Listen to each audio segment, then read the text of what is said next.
Hey, Donny here. Back in the old shed. Checking out this old IEL Pioneer again.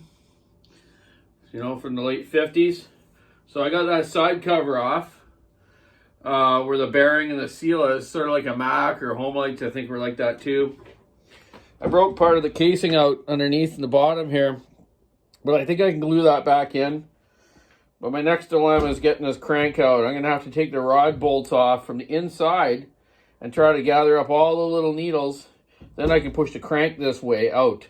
It doesn't go the clutch side out, it goes this side out. So that's kind of interesting. I still love this saw, man. It's so cool that this back handle is built onto the reed cage. There's your throttle, there's your oiler mechanism. That's so cool.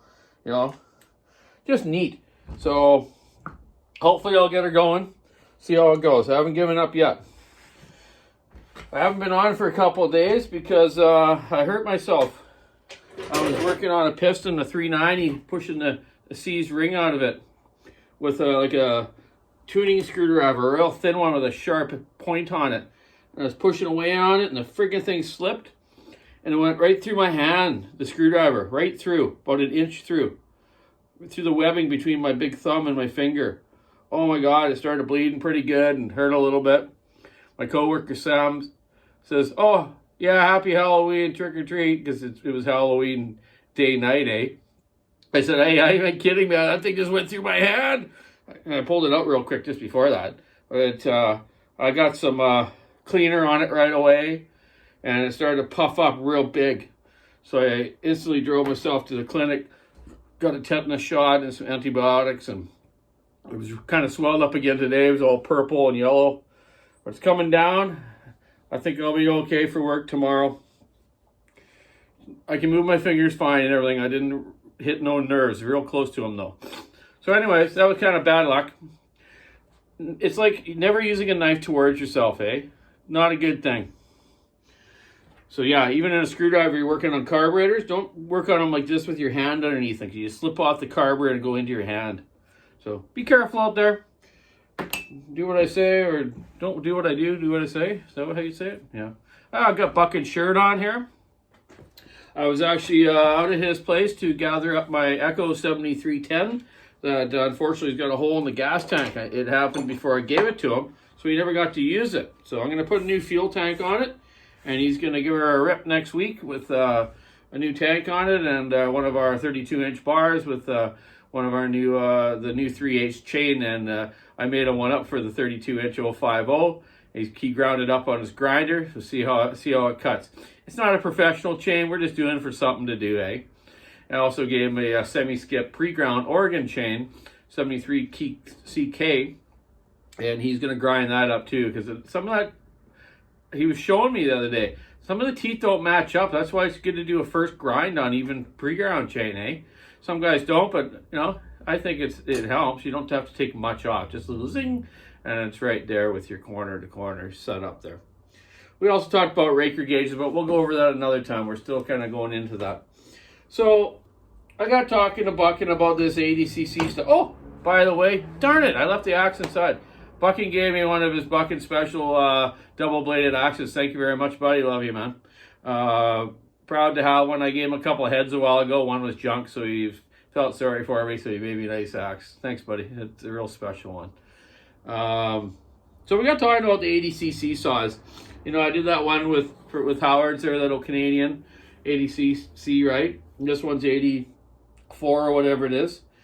But I talked about like 288, 281, a couple other brands, I'm going to try to have an 80cc kind of shootout with some of these old saws. So an era, like a 50s one. So this will be my 50 one, so I hope. If not, I'll find another one to do. In the 60s, 70s, 80s, 90s, and up till today, eh? I'm going to have a range of them. So I said to Puck, and I said, hey man, the only thing I don't have, I got pretty much every other type of 80cc one, or I can make one, right? Out of a couple part saws. I said, I don't have a poulan. I wish I had an old poulan, like 5200 model or 5400, we used them up here years ago. They're great saw, He says, "Oh my God, Donny, are you serious?" I go, "Yeah, man, I wouldn't mind getting one." He goes, "Well, let's go look in my little shed here. You know, Bucket's power saw shed there, his bunker there." Yeah, so we go in there and we pull off. He goes, "Well, which one do you want to do? This 4500, this 5200 one, counter vibe." And I'm like, "Yeah, the 5200. It's a reed valve, man. I like reed valves." So he goes, "Let's get her down." So, geez, man, Bucket got her down for me. Check it out. I gotta show it to you. Poulan Counter Vibe 5200. So cool. Pretty good shape. Still got good compression. And doesn't look all beat up. You can see where the chain rides down when it comes off. There's not a lot of wear there. So yeah, I'm going to build this up. I'm going to port it up and put some better reeds in it. And it's got a really cool exhaust from stock. Look at that. The pipe right there. That's a stock pipe, eh? So the I took the muffler cover off just because yesterday, just to make sure. But I took it off. These got thin rings. You can see in there. The piston's perfect. Rings are perfect. Thin rings. It looks in perfect shape. So let's have a look underneath here how these ones were put together. I'm really excited for this.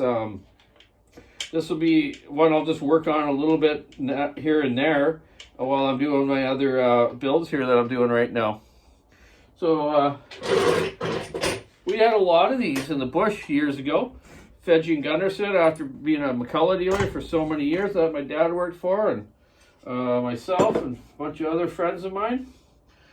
Then they became a poulan dealer, eh? Distributor. So a friend of ours, Poulan made some great saws. Like, you know, they took over Pioneer too. That Husqvarna took over. Plus, they took over Poulan. But you think about it. There's just kind of standard air filter. I remember my dad's friend Ron Hartel, one of the best logger sports guys ever in the world. Lives here on the island, originally from New Zealand. Great friend of mine, Ron. Hey, Ron, if you watch us, hello. Hope you're doing well. He used to run the old Poulan Pro. It was like really the Pioneer, like what is it, P62 or 65, the one with the boost port, the Pro model one. Yeah, man, that thing, he had it piped. I know the Poulan factory guys ran on a dyno a lot, so that thing kicked butt a lot, man. Ron got that thing started. There's no way you'd beat him. His chains were so good. You know, if he slipped a bit, my dad's guys would get him, or my dad would get him. But you know, overall, he probably won the most saw events ever with that saw. Something happened to that saw. I forget the history, but it ended up somewhere, and I think it got stolen from our shop or somewhere, man. It was fucking... Oh, sorry. Didn't mean to swear. It was crazy. It's like a person wouldn't even know what it was. You know, like that's someone like coming into my shed here and taking this Poulan right now. You know, like they don't know what they got. It's just a power saw. They maybe think it's worth a couple dollars, but you know, they'll go take it to the pawn shop or something and get $100 for it or something. You know, but yeah, I don't know. I hate people that steal. Sorry, back off the subject here. So, it's Poulan. It's got the Tillotson carburetor on it. That's one thing Buckin said is, "Hey, buddy, get rid of that governor on that carburetor." I said, "You betcha. It'll be gone." So I'm going to do some port timing on this. Don't have a clue what they are. A long time ago, man. Maybe my dad's got some old paperwork on them. If not, I know what to do. I'm going to rip it apart. Check out the reeds. I believe I used to have some Boise and reeds for these. Of some sort, so we'll see how it goes. I'm looking forward to it. Should be a good build. So yeah, 80cc stuff. If anyone thinks of any other 80cc range, you know, I wouldn't mind like a Dalmor or something. I don't have any Dalmors in that range, but I'm going to try to collect as many as possible. So if anyone's here in BC that has an 80cc older one or in those eras, maybe 1 out of 10, maybe I'll do a not a Bucking Fest. We'll do a Walker Fest, eh? Or a Wucking Fest. That's Bucket and Walker. That'd be funny, eh, Bucket? Anyways, that'd be cool though, because you know, up here in our logger sports versus the USA, we don't have the CC range class. We just have like 100cc open, 100cc stock, 130 up to 135 hot saws, then the bike saws. You know, there's no like 50cc or 70. I wish there was, because you know, there's so many saw guys in this, you know, in Canada, that you think we'd do more, but I don't know why guys don't, you know. Unfortunately, it's a bit hard for some of the logger sports guys now, too, to get race saws built, because I don't have time to do them. I could do them, but I just don't have time. And they're a lot of work. But someone needs to do them, man, or people learn how to do them themselves. So, you know, if you want to know some information, what to do, give me a shout. Tell me what you want to do or what you're going to do, and I can give you some information about that. I know quite a bit about motors.